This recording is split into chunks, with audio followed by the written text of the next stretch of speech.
Люди давно считают рептилий, таких как ящерицы, змеи и крокодилы, глупыми существами, не обладающими разумом. Уверены, что у них нет эмоций, только инстинкты, заложенные природой. Однако бывают случаи, которые доказывают, что такое мнение ошибочно.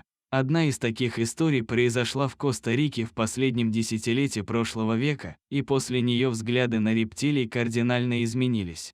Все началось с обычного утра. Рыбак Рикардо проснулся, позавтракал и собирался идти на рыбалку. Он не планировал проводить время на берегу с удочкой, размышляя о жизни, а хотел заработать деньги. Рыболовля была семейным бизнесом. Когда-то дед и отец Рикардо обеспечивали семью, зарабатывая этим способом, и он пошел по их стопам. Зная все тонкости ремесла, он всегда возвращался с уловом. Часть рыбы он оставлял себе, ведь его жена отлично готовила рыбу, а остальную продавал на рынке. Деньги в семье были всегда, и жизнь не была тяжелой. Но на этот раз все пошло не так, как обычно. Когда Рикардо подошел к своей лодке, он заметил много крови на воде. «Что это может быть?» – подумал он.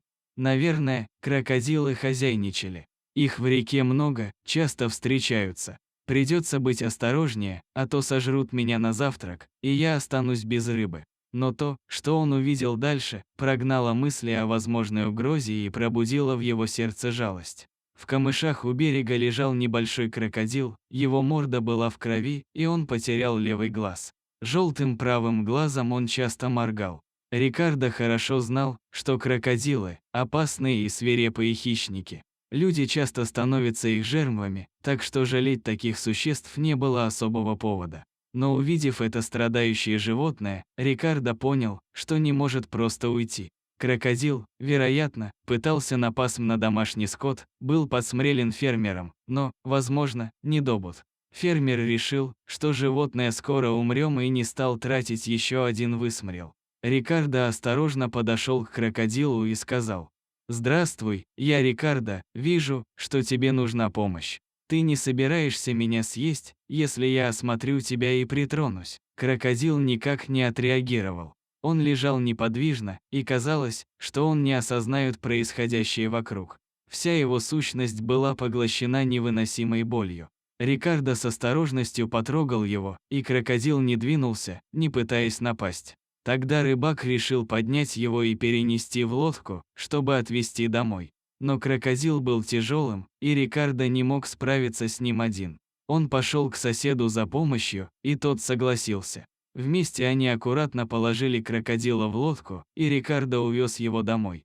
Жена была в недоумении и начала возмущаться: «Зачем ты приволок сюда крокодила? Мы и без него не живем в изобилии, а его нужно кормить.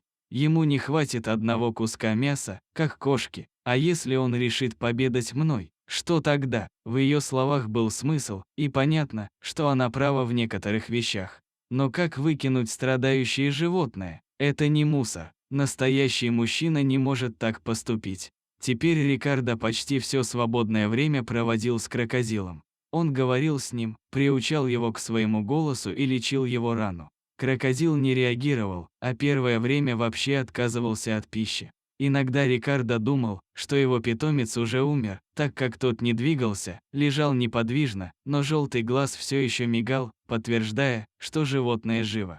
Рикардо был в восторге, когда крокодил наконец-то съел рыбу. Он прыгал от радости. Когда животное окрепло, Рикардо выпустил его на свободу, но крокодил вернулся. Это было подтверждением того, что он хотел остаться с Рикардо. Но жена не разделяла радости. Она, разозлившись, заявила: «Либо ты выкидываешь крокодила, либо я уеду». Рикардо долго смотрел на свою жену, с которой прожил много лет, и понял, что давно хотел расстаться с ней. Теперь у него был повод. «Милая, женщин много, я найду себе другую жену без проблем», – спокойно сказал он. «Но где я найду такого друга?» Он кивнул на крокодила. «Нет, такого друга я не найду». Жена ошеломленно отшатнулась, быстро собрала вещи и ушла. Рикардо остался один, точнее, вдвоем с крокодилом. Жизнь была нелегкой, но спокойной. Со временем слухи о необычной дружбе Рикардо и крокодила распространились.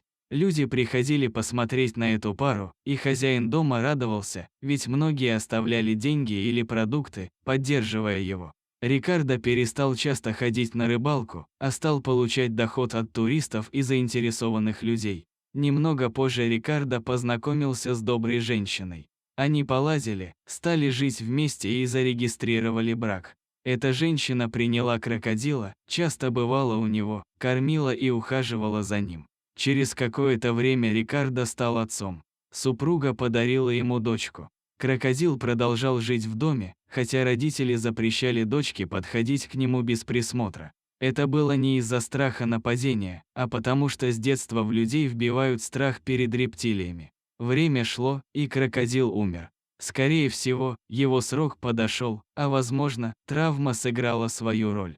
Для Рикардо эта потеря была тяжелой. Он горько плакал, словно потерял близкого друга, потому что крокодил стал частью его семьи. Но через время Рикардо начал воспитывать нового крокодила, детеныша. Привыкать к человеку было нелегко, и он часто проявлял инстинкты. Но Рикардо был упорным, и с течением времени крокодил стал ручным. Однако новый питомец не мог заменить старого друга. Рикардо часто вспоминал своего старого друга и осознавал, как сильно он изменил его жизнь.